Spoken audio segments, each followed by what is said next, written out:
We think listening to some dudes tell us to quit wasting time and to keep our hands off the one-eyed willy wonder is going to motivate us to some higher and elevated plane of existence. Gentlemen, that's what's going on. I can sum up Hamza and every other modern self-help guru on the scene with one word. It's a plural word, but nonetheless one word. Hands. Yeah, hands. That's going to be the new revolutionary self-help book. These echo chamber shouting men are screaming, keep your hands off your dick.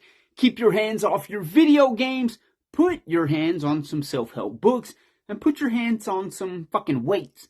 And for the really grifty and grimy ones, put your hands on the click button and sign up for my copy and paste tutorial class. Did I mention it's only $299.99? But wait a minute, what about the guys with no hands? Better luck next time, I suppose. And don't mistake me for some bitter hating Karen. I commend these men, or most of them, for stepping to the plate and accepting the arduous path of improvement and freedom for not beating off, giving hands to yourself new meaning. But there's only so many New York Times best-selling bullshit books you can read before it starts repeating itself.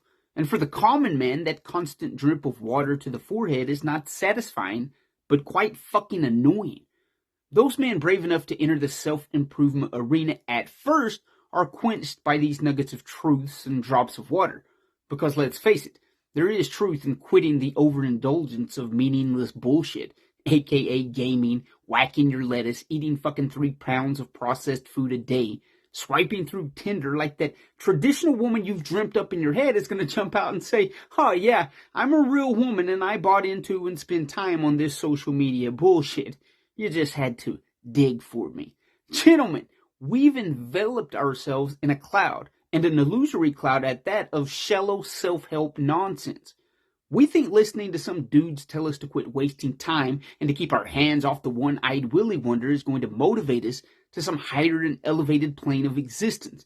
And that's just complete bullshit, or self-help books would have stopped printing years ago. And don't get me wrong, I'm a reader, an avid reader, and I love listening to new and fresh ideas, or even ideas stated in a new context. But there comes a point when we have to recognize that everyone we're listening to is spewing the same nonsense. That's why I read philosophy and history, and I listen to philosophers that disagree, and I try to vary the content I consume. That's why I choose to go beyond the superficial shallowness of everyday self-help YouTube content creators. And the idea is to form this notion of self-possessed dependence, to not be reliant and eagerly depending upon the next drop from the guru, but to instead absorb the truth laid out before you by these men, realize the bullshit, and start forming your own map. That's your solution to an improved life, depending upon yourself and in regards to the truth you have acquired, whether it be from a book or a man or life lessons.